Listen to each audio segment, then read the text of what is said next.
Hello there, guys, and welcome back to Reborn with Michael Watson. Today, I am talking about 20 years of manifestation knowledge in under 20 minutes. And I'm going to try and hit you with this one today because do you know what? You need to know this. And this is my life's work. This is my life's spiritual journey that's brought me to this understanding. And it's going to be slightly different to most people because I think a lot of people just regurgitate what they've heard other people say, whereas I want to tell you what I've lived. And I've lived this way and I've seen the expression of it. Now, what we're going to do is I'm going to teach you these things. Get your notepad and pen. Pause this video and go get a notepad and pen, because if you apply these truths to your life, you're going to see and experience wonders. Now, the next thing I'm going to say to you is this. I simplify spirituality on this channel, so if you like what you hear, consider subscribing. Also give me a like and a comment. Which one of the lessons did you find the most powerful? Also join me on my free Facebook group and on Instagram. And just so you know, I do have a Black Friday deal where I go into these ideas a lot more complex, and they're pre-order of my Letting Go course and my Effortless Manifestation course. If you find this video helpful, you may want to check out those courses. That is also pinned in the comments. So let's get straight into it, because that's why you're here, okay? So these are my 20 years of manifestation knowledge in under 20 minutes, hopefully.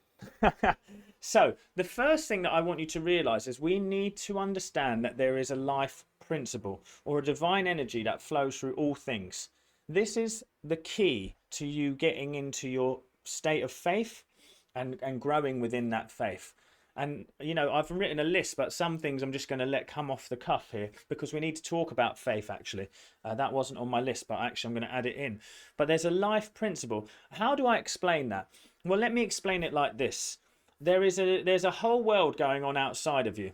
There's animals, trees, there's all of this. If I, take a leaf off a plant, it grows another one.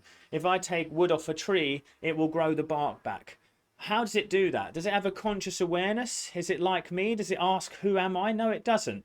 But there is a life principle that runs through all things that is always healing, expanding, trying to create more, trying to grow. The life principle, or the divine nature of things, is always looking for growth and expansion.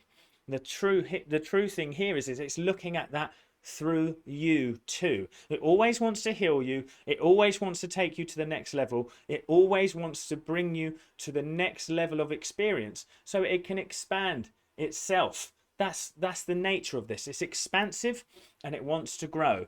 So it's always lifeward. This is the thing here. This is number one rule. Okay. Well, that brings me to this next step, is desire. So it's going to bring desire within you. Okay. So every time we have a desire, it may be you say to yourself, hey, I desire a health. I desire to heal. I desire to have to save my relationship. I desire to create abundance in my life. That's a divine stirring within. Okay, so that's a message from that life principle that says, hey, you can have more, You do not need to accept where you are. And we're meant to achieve our desires. In the Bible, it says, reach forth, my friends, and he heals the withered hand.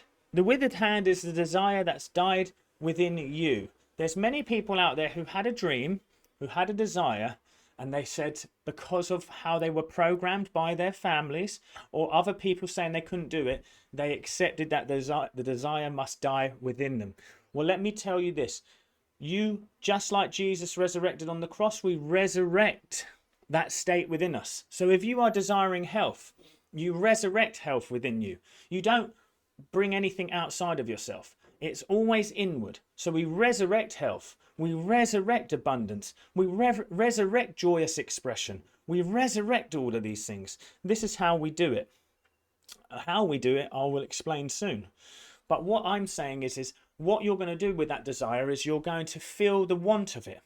Then what your job is to do is you become very intentional. So you go, I'm going to do that. This is a very powerful step. But what people tend to do is they get stuck on that intention. So they've had the divine stirring and the desire, then they intend the healing. But then they keep going back to that intention. I'm going to heal, I'm going to heal, I'm going to heal. All that does, it keeps you in the lack. Intention is the first step on creation. Very good. But it's what we truly need to do is let go of all the emotional charges and all the pushes and pulls that go against our desires, the feeling of our desire being done. So you're going to intend, right? So it's like you may intend your relationship back together. You may intend money. You may intend health. So it's like, okay, I am healthy. I am healthy. Then the body goes and it fights. It says, aha, hey, no, you're not. No, you're not. The mind starts going, no, you're not. You can barely pay for your food this week. You can do that. What your job is to do is to notice that then. Notice that. Observe that. Notice how your body is really restricting, because that's telling you what the deeper part of your mind is feeling, and work on observing, breathing, and letting go. Letting go. This is next. So we're talking about intention, and now we're on to letting go. Okay? Letting go is the most powerful exercise in creation. Let me tell you this. I have an intention at the moment, and I know it is coming. And it's the most important thing that I could ever ask for to happen in my life currently. And I'm being vulnerable when I say this. I'm not going to go into details, but I feel the importance of it. So what my job here to do is, just like I'm asking you to do, is to notice every time that my body goes to the pain of the lack of not having it. Noticing that. Being willing to sit in my awareness, sit in the deeper part of myself, which is my awareness, and watch that pain on me. As I watch that pain on me, I just allow it, that energy to start to move.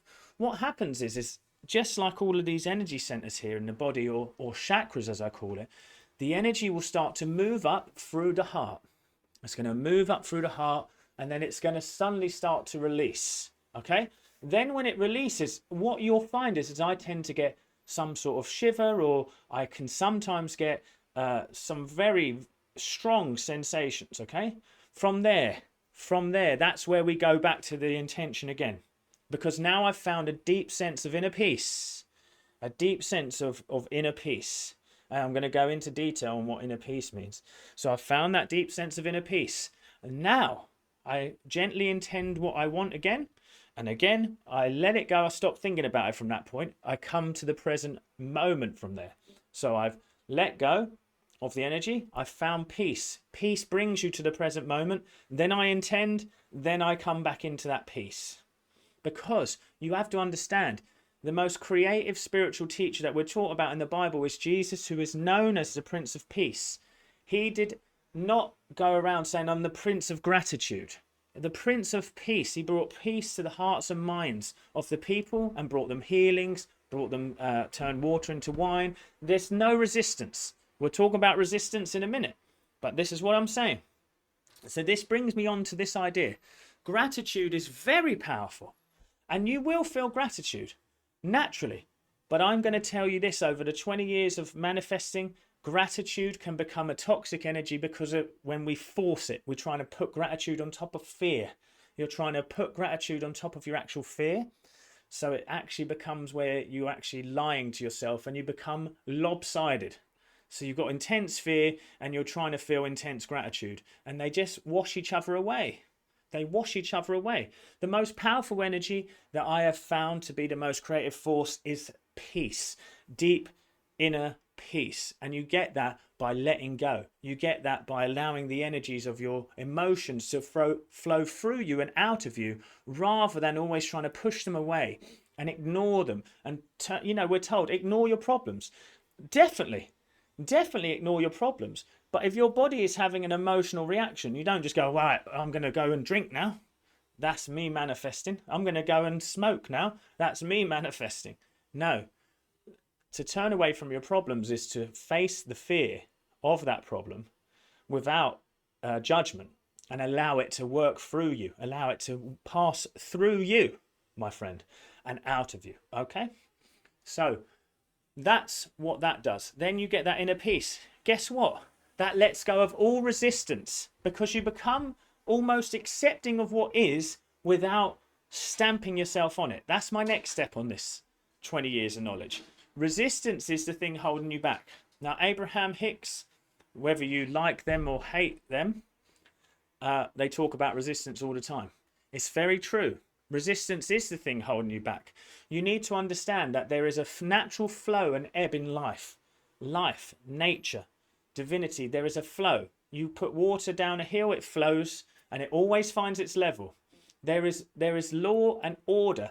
There's divine law and order in this world.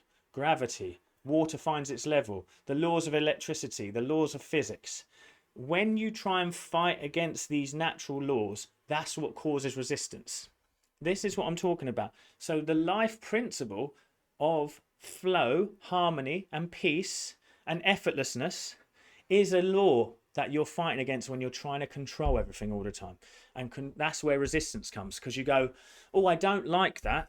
I don't like that. I'm going to try and forcibly change it by forcing gratitude on myself for something else, rather than going, what I need to do is actually let go of all this crap that's in me, all of this stuff that says I can't, all of this thing. Let that go.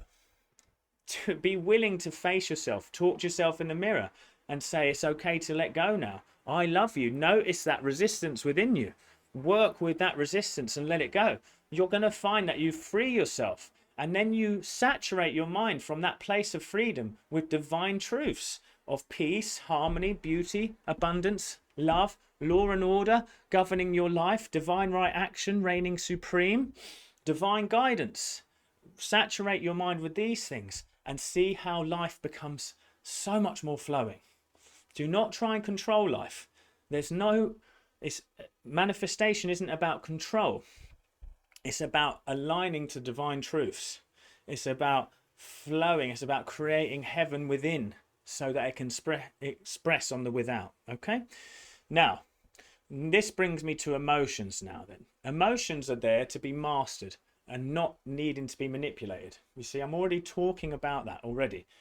Do not manipulate your emotions by trying to feel constant elevated emotions all the time. And do not get me wrong, elevated emotions are powerful. Some of my most beloved teachers that I love, like Joe Dispenza, talk about elevated emotions. My only argument back to that is what you need to do first is let go of the fear. That's why Joe Dispenza does the meditations, because he gets you into a place of absolute just absolute calm. So what you have to do is the first step is to relax. Once you relax physically and you start to watch your body and you get into a very still place, your all the energy that is feeding these intense feelings and thoughts is going to start to move, and it's going to start to leave you. Then from there you can start to become so aware over time of doing that regularly that you notice your emotions before you express them, before you're embodied in them, and then you start to actually have to you acting on them without even knowing. That's what going to sleep is when you're acting off an emotional reaction. Your reactions are going to teach you where you are. Life is going to trigger those reactions. Trust me. It's going to keep showing you the lessons that you need to learn to become the best version of yourself until you listen. So I implore you, because I've learned this the hard way myself, listen the first time. Listen the first time. But here's the step though. Here's the thing. If you haven't listened the first time and it feels like all is lost, do not fear. Do not worry. Because actually, my friends, nothing is final. No matter what it is that's happened, there's always a divine solution. When you master your emotions, you stop stamping on top of that problem that it's a problem. Once you can let go of all that emotion, there is a potential now in that situation. And that's what we're looking for. When we let go to potential, we allow the divine life principle, which I spoke about earlier, to work through that problem and express itself. And its expression is always peaceful, harmonious, loving, divine right action, all of these things. Okay? With that in mind, the divine lives within your subconscious mind. Okay? The divine lives within your subconscious mind. So you must make sure to feed it from this place of peace, divine truths. Saturate your mind using your conscious mind, which is the pen, to write onto your subconscious mind, the pad. And the subconscious mind believes that which is expressed upon it. It is no respecter of man. It doesn't care whether you want it or not, it just accepts it. So make sure you feed it things to accept that are loving, peaceful, harmonious. That's why it's good to think of these divine truths regularly, systematically. Sit yourself down, relax your body, and speak these divine truths into your mind, okay? Now, that is all of those. Now, disciplined thinking and imagining is going to be essential. So I teach people that you must become very aware of your emotional reactions. This is how you discipline and master your emotion. Once there is no energy within the body that is forcing the mind and feelings to go mad, you can start to discipline your thinking because you're at peace. Find peace, saturate the mind with divine thoughts, saturate your mind with the imagery of that which you want, which I'm doing right now. I'm holding an image of something that I want, and I feel no resistance to it. It feels very natural. My body is now having an emotional reaction to it naturally, which is loving. Because I'm not forcing it. I'm allowing the image to bring up the emotion because I've let go of the fear of the situation. Does that make sense? Now it's only a matter of patience for time and space to collapse on itself to bring me to the fruition of that which I desire. And I don't care how long it takes because it's non-essential, because I know that the goal is already achieved. Because the goal is already achieved because as soon as you intended it, as soon as it was desired by you and you thought about it, it exists in some plane. So it already exists. Now I'm just allowing time and space to collapse to materialize it, okay? So remember, guys, this is the essential ones now, okay? There is only one power. Do not make gods of anyone else or anything else. No matter your situation, if you give it all your emotion, if you let it feel so real, so intense, if you feel all these pains around it, this is making a god of something. We're taught this as a fundamental law. It says, I am a jealous God, worship no other but me. It's not meaning a man in the sky that's looking down upon you, judging you. It is actually saying, always go to the divine truth. Always go to the solution. Because if you don't, you're going to bring that which you don't want upon you. That which I greatly feared has come upon me. Once you can do that and you start to let your emotions flow through you, you find that peace, you become intentional, you're a God-driven man or woman or person. You are just a God-guided person. This is when all things in your life will start to find peace and serenity. Find peace in your heart and mind. You'll find it in your bank account, in your relationships, in all phases of your life. Okay? Lastly, last few things here. Achievement, in essence, then, is always secondary. Do not judge your connection with divinity on achievement. Judge it on this deep inner state of being that you are. Achievement is secondary. It always comes when you change. You must change for your achievement to happen. So these steps that I've already put in front of you here, if you follow them and you live by them religiously, you will start to change. Okay? So then achievement comes secondary from there. Don't go, once I get that, I can be happy. Once I get that, I'll relax. Once that happens, I can feel at ease. No, no, no, my friends. Find the ease, find the peace, find the joy. But the joy comes when there is no feeling of need. Okay? This is it. So, all the joy you're looking for, by the way, is behind the pain that you're holding on to. So the pain from what you've experienced in the past, that's why we must forgive. We must observe this pain. We must let it pass through us without holding on to it. Forgive everyone. Hold on to no resentment. There's no resentment needed because whatever you wish upon someone else, you're wishing upon yourself. So if you're wishing someone to get their comeuppance, you will get comeuppance. If you're wishing someone to have pain, you will receive pain. Your subconscious mind or the divine mind doesn't know when you're trying to direct it at someone else. Always bless people. Always forgive them. Let go. Trust me, don't forgive them because they deserve it. Forgive them because you deserve it. Recognize that all the pain that you're feeling is just your long-held emotions for a situation that doesn't even exist anymore. But breathe, let it go. Then you'll open up possibility. Does it make sense to you? These are the things that I wanted, these are the divine truths I wanted to share with you today. Let me know what you think of this video, and a slightly longer one for my regular viewers. Let me know what you thought in the comments. I'll see you at the next one, guys. Thank you so much for watching. Take care.